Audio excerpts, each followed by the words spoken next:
धरती इस बात की गवाह है कि हमने यहाँ से क्रांति को जन्म दिया था। वो क्रांति जिसने आज पूरे देश को हिलाकर रख दिया। और आज आपको एक नई खबर बताना चाहता हूँ, पूरे देश में एक नई चर्चा चल चुकी है कि वर्तमान सरकार को रोकने का महानायक अगर कोई हो सकता है तो वो पूरे देश में एक ही नाम हो सकता है। आज कई वेब पोर्टल्स पर इस बात की खबर है, मैं भी नाम नहीं लेना चाहता हूं वेब पोर्टल्स का, कि वर्तमान व्यवस्था को चुनौती देने का काम अगर कोई महानायक कर सकता है तो वो एक ही कर सकता है, और जिसका नाम आप सब जानते हैं, अरविंद केजरीवाल। डॉक्टर साहब आ जाइए, डॉक्टर अतुल गुप्ता जी हैं, कृपया उनको आने दें। आ जाइए। आम आदमी जिंदाबाद, जिंदाबाद जिंदाबाद, इंकलाब जिंदाबाद, जिंदाबाद जिंदाबाद, इंकलाब जिंदाबाद, जिंदाबाद जिंदाबाद।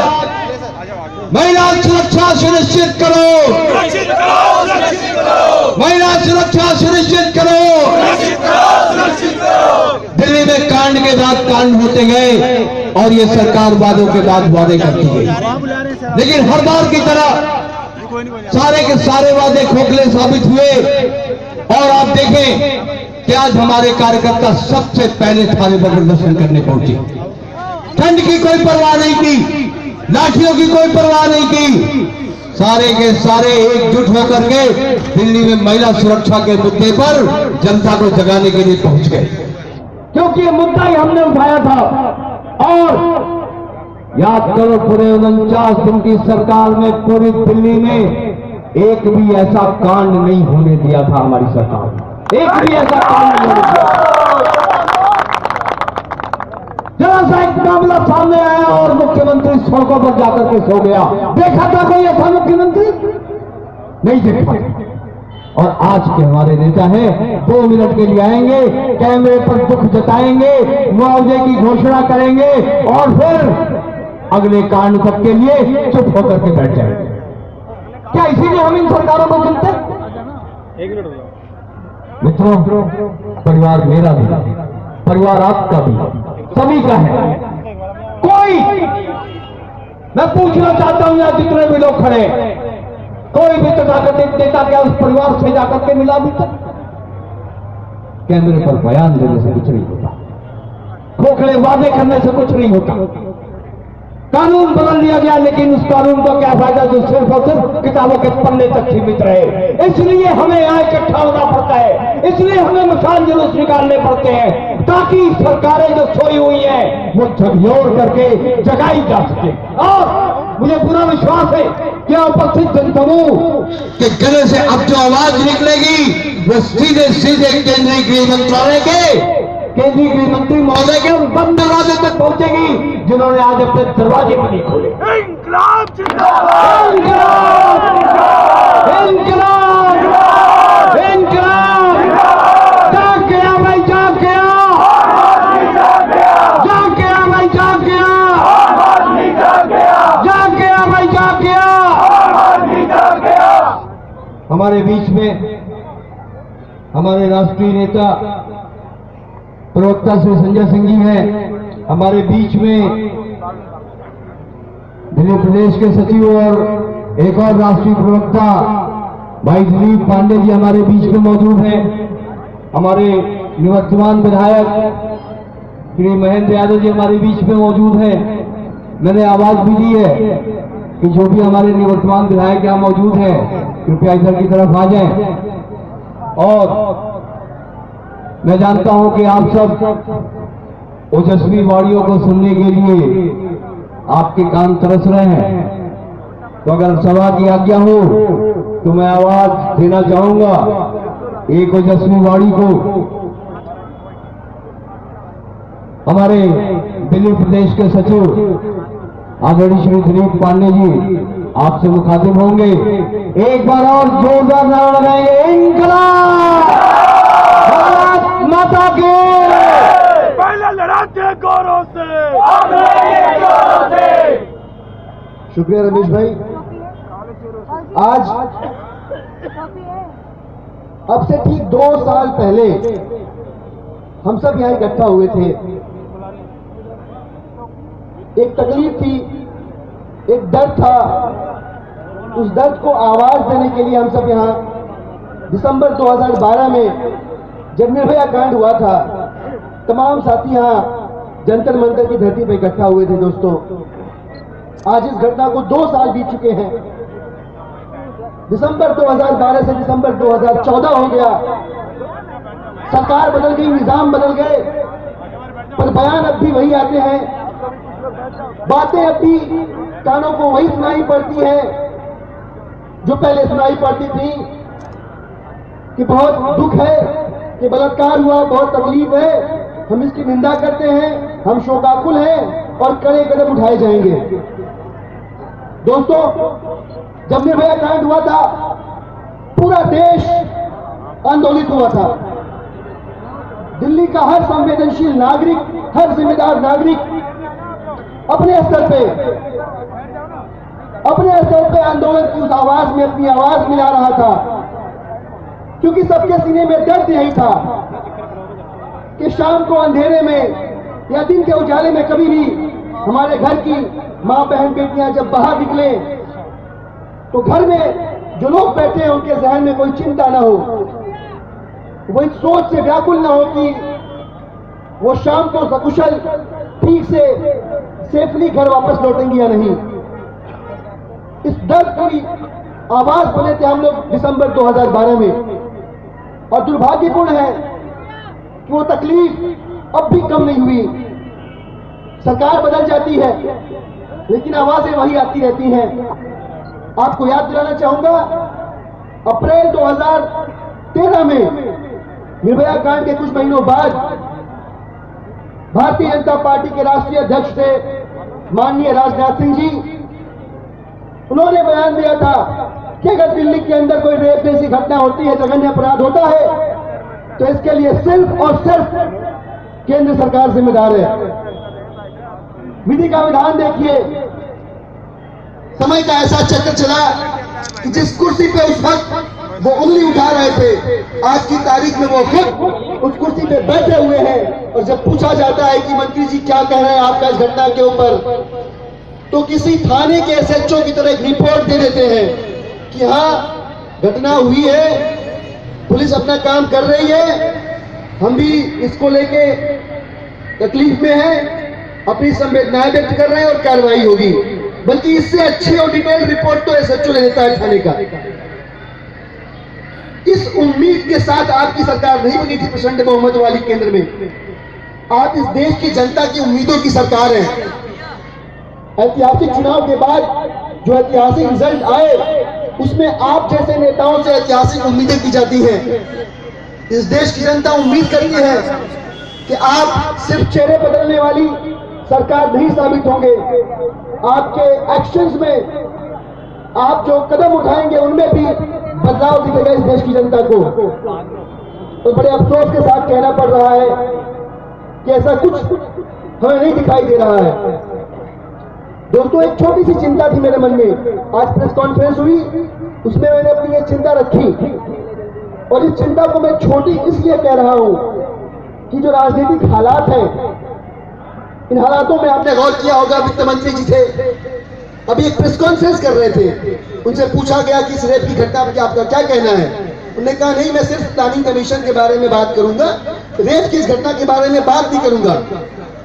इस तरह की असंवेदनशीलता इस बात का प्रमाण है कि मानवीय मूल्य राजनीतिक मूल्यों के सामने छोटे पड़ गए हैं। और ये वजह है कि मुझे ये कहना पड़ रहा है कि मेरी ये चिंता जो आपसे मैं साझा करना चाहता हूं, ये छोटी चिंता है उनके लिहाज से, कि अगर आधी रात को मेरे घर से मेरी पत्नी, मेरी बहन, मेरी माँ एयरपोर्ट से, अपने ऑफिस से, रेलवे स्टेशन से घर लौटना चाहती है, तो मैं किस विश्वास के साथ, किस यकीन के साथ कहूं कि ऑटो रिक्शा पकड़ लेना, टैक्सी पकड़ लेना, मैं ऑफिस से थका हुआ घर लौटा हूं, आ नहीं पाऊंगा, यह शहर सुरक्षित है, यहाँ अपने लोग रहते हैं, यहाँ की पुलिस बहुत सजग रहती है, यहाँ की पुलिस अपराधियों को बख्शती नहीं है, यहाँ की पुलिस अपराधियों को सलाखों के पीछे डाल देती है। हम उस शासन में, उस प्रशासन में रहते हैं जहाँ पे हर गलत आदमी की एक ही जगह होती है, और वो जगह होती है जेल की सलाख। तो आप अपने घर से ये बात किस विश्वास के साथ अपनी माँ को, अपनी बहन को, अपनी बेटी को कह सकते हो कि कि मैं स्टेशन, एयरपोर्ट या आपके ऑफिस आपको लेने नहीं आ पाऊंगा, आप अकेले घर आ जाओ। आप में से कितने ऐसे लोग हैं जो दिल पे हाथ रख के इस बात को कह सकते हैं कि हाँ तुम अकेले आ जाना रात में, कोई बात नहीं, ये शहर अच्छे लोगों का शहर है। कोई नहीं कह पाएगा, कोई इस बात को नहीं कह पाएगा। आप यकीन मानिए, मैं सोचा करता था कि ऑटो रिक्शा तो शायद अनसेफ हो, ऐसे बिना परमिट वाली टैक्सियां शायद अनसेफ हो, ये रेडियो कैब जो होती है ये सेफ होती है। वो भ्रम भी टूट गया, वो भ्रम भी टूट गया। तो हेलो, और इसमें गलती उस रेडियो, हेलो, हमारे प्रशासन की गलती है दोस्तों, ये अपना सिक्का खोटा है। वरना ऐसा कैसे हो गया कि इस देश की प्रशासन व्यवस्था को धता बताकर कोई भी टैक्सी सर्विस वाला आता है, अपनी सर्विसेज शुरू करता है, ड्राइवर के लाइसेंस का पता नहीं, टैक्सी के अंदर जीपीएस का पता नहीं, और वो ऐसी पता नहीं कितनी, एक तो पकड़ी गई, पता नहीं कितनी टैक्सियां इज्जत लूटने को आतुर इस दिल्ली की सड़क पे रोजाना घूम रही हैं। पता नहीं कितने लोग इस घटनाओं का शिकार हो रहे हैं। आज एक घटना हमारे सामने आ गई, पता नहीं कितनी माताओं, बहनों, बेटियों का इस समय गली के अंधेरों में बलात्कार हो रहा है। दोस्तों, ये अपना सिक्का खोटा है। टैक्सी वाले तो ऐसे तमाम होंगे, आज उबेर बंद कर दिया, कल कुबेर आ जाएगा, लेकिन हमारी अपनी व्यवस्था, हमारा अपना प्रशासन कब तक सोता रहेगा, ये बड़ा प्रश्न है। इस देश में एक आंदोलन होता है महिला सुरक्षा को लेके। निर्भया के साथ जो हुआ, जो जघन्य अपराध, हर एक संवेदनशील मनुष्य, आदमी आंदोलित होता है। निर्भया फंड बनाया जाता है 1000 करोड़ रुपए का। उस फंड का क्या हुआ, इस देश का कोई भी नागरिक नहीं जानता। आप लोग जानते हैं क्या हुआ 1000 करोड़ का? मैं चुनौती देता हूं भारतीय जनता पार्टी की केंद्र की सरकार को कि कोई ऐसे दो ठोस कदम हमें बताए, इस देश की जनता को बताए, दिल्ली की माताओं बहनों को बताए, जो उन्होंने पिछले 6.5 महीने में उठाए हैं, और जिसकी वजह से इस शहर की, इस देश की धड़कन दिल्ली की महिलाएं अपने आप को पहले से ज्यादा सुरक्षित महसूस करती हूँ। कोई ऐसे दो ठोस कदम बता दे। उन्होंने कहा बजट में भारतीय जनता पार्टी ने महिलाओं की सुरक्षा के लिए एलोकेशन किए हैं। मैंने पूछा कितना एलोकेशन किया है? 100 करोड़ रुपए का एलोकेशन वित्त मंत्री महोदय ने इस देश की शहरी महिलाओं की सुरक्षा के लिए निश्चित किया है, जबकि इस देश की वीआईपीज की सुरक्षा के लिए 450 करोड़ रुपए का बजट एलोकेट किया गया है। दोस्तों, बेहद शर्मनाक है, दुख मानने वाली बात है। साथियों, ऐसा जो घटना हुई है उमरकात की, ये ऐसे माहौल में हुई है जब टेररिस्ट एक्टिविटीज को जहन में रख के दिल्ली इस समय हाई अलर्ट पे है। जब इस देश की राजधानी दिल्ली के हाई अलर्ट पे होने के बावजूद यहाँ प्रशासन कुछ नहीं कर पा रहा, पुलिस व्यवस्था नाकाम है, ट्रैफिक पुलिस कुछ नहीं कर पा रही है। आप कल्पना कीजिए, आप सोच के देखिए कि इस मुल्क के तमाम शहरों में जहां सुरक्षा व्यवस्था कॉम्प्रोमाइज है, कोई हाई अलर्ट लो अलर्ट नहीं है, वहां पे माताओं बहनों के साथ किस तरह का सलूक होता होगा, आप सोच के देखिए। और मेरा दावा है दोस्तों कि कल के कल अगर इस शहर में कोई वीआईपी आता है, कोई बहुत महत्वपूर्ण व्यक्ति आता है विदेश से, आप देख लेना, एक परिंदा भी इस शहर में पर नहीं मार सकता। जो इस बात का प्रतीक है कि हम और आप, हमारे घर की महिलाएं अगर इस शहर में अपने आप को असुरक्षित महसूस कर रही हैं, तो इसके लिए जिम्मेदार सिर्फ और सिर्फ राजनीतिक इच्छा शक्ति की कमी है। हमारा और आपका भविष्य अपनी लेखनियों से लिखते रहते हैं। वीआईपीज के लिए शहर बहुत सेफ है, आम आदमी के लिए यहाँ पे जीने की जगह नहीं है। दोस्तों, बहुत दुर्भाग्यपूर्ण है कि 2 साल बाद हम और आप फिर यहाँ इकट्ठा हुए हैं, कैंडल जला रहे हैं, अपनी संवेदनाएं व्यक्त कर रहे हैं, इस बात का संदेश देने की कोशिश कर रहे हैं कि बहुत तकलीफ है, बहुत दुख है, बहुत टूटन है। अगर 2 साल पहले की बात करें तो इतिहास की गहनतम निराशाएं हमारे मन में हैं, लेकिन हम नहीं चाहते कि हमारी जिंदगी, हमारी मां बहनों की जिंदगी हारी हुई समरभूमि बन जाए। हम यहाँ इसलिए इकट्ठा है कि हमें और मजबूती की आवश्यकता है। हमें और दृढ़ता चाहिए, क्योंकि हम नहीं चाहते कि जिस तरह के सपनों के भारत का हम ख्वाब देखते हैं, वो सपने इस भ्रष्ट व्यवस्था की झील में कहीं डूब जाएं। जय हिंद, जय भारत, इंकलाब जिंदाबाद। इंकलाब जिंदाबाद, इंकलाब, इंकलाब। आदरणीय श्री संजय सिंह जी। वंदे मातरम। भारत माता की इंकलाब जिंदाबाद, इंकलाब जिंदाबाद। महिलाओं की सुरक्षा को लेकर भी कुछ नारे हम लोगों को लगाने चाहिए। महिला सुरक्षा दे न सके जो, वो सरकार निकम्मी है। महिलाओं को सुरक्षा दे न सके जो, वो सरकार निकम्मी है। जो सरकार निकम्मी है, वो सरकार बदलनी है। जो सरकार निकम्मी है, वो सरकार बदलनी है। साथियों, आज 8 दिसंबर की तारीख है और इसी 8 दिसंबर की तारीख को पिछले साल हम लोग इस दिल्ली के अंदर हिंदुस्तान में राजनीतिक बदलाव का जश्न मना रहे थे।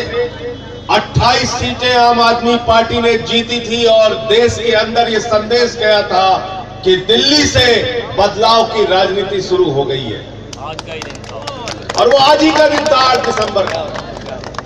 लेकिन आज 8 दिसंबर की तारीख को हम लोग फिर यहां पर इकट्ठा इसलिए हुए हैं कि दिल्ली में एक महिला की आबरू लूटी गई है। दिल्ली में एक महिला के साथ बलात्कार की घटना को फिर से यहां पर अंजाम दिया गया है। याद कीजिए, निर्भया कांड। पूरे देश के अंदर एक आक्रोश, एक गुस्सा सड़कों पर उतर के आया था 2 साल पहले। सभी राजनीतिक पार्टियां एक स्वर में कह रही थी, नहीं नहीं, महिलाओं की सुरक्षा होनी चाहिए, सख्त कानून बनना चाहिए, कानून के हिसाब से लोगों को दंड मिलना चाहिए।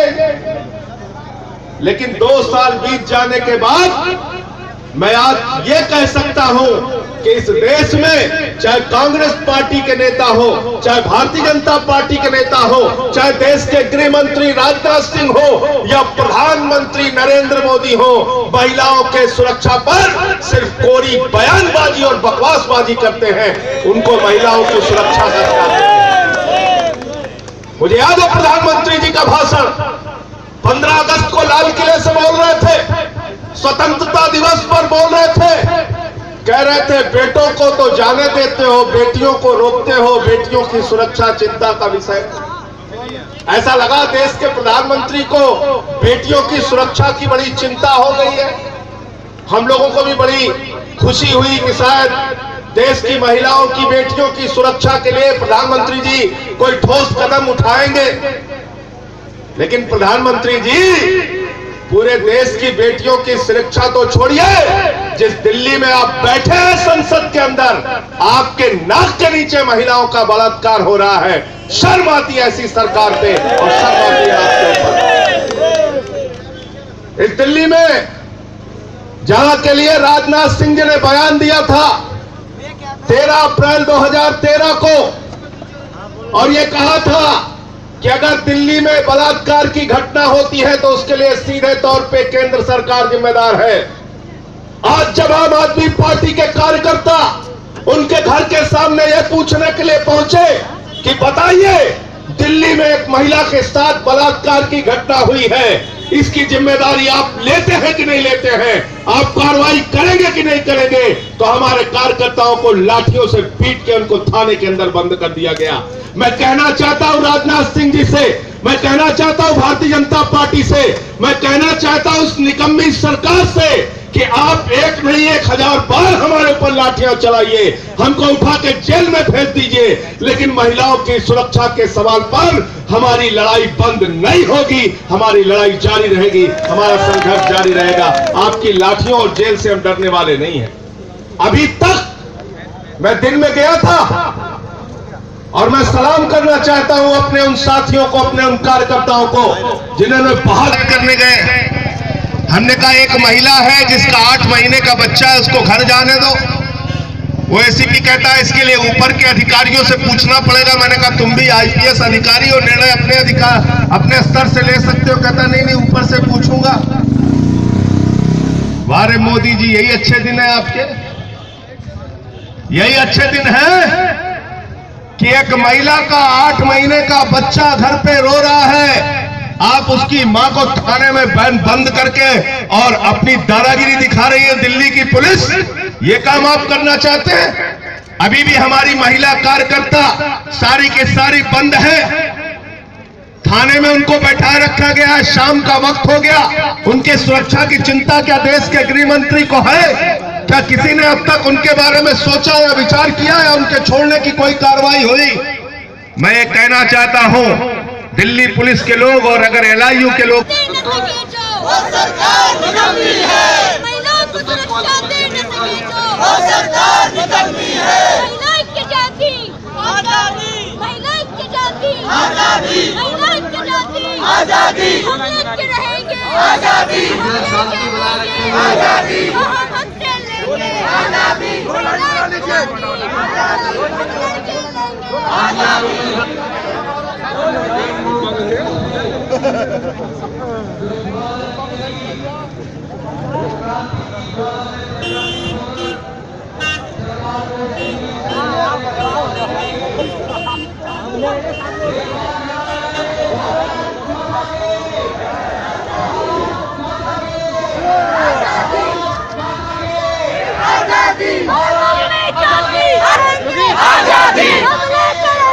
आजादी, हम घर में रहेंगे आजादी, हम सड़क पर रहेंगे आजादी, हम बस में रहेंगे आजादी, लेके रहेंगे आजादी, महिलाओं की जाति आजादी, महिलाओं की जाति आजादी, महिलाओं की जाति आजादी, हम घर में रहेंगे आजादी, हम सड़क पर रहेंगे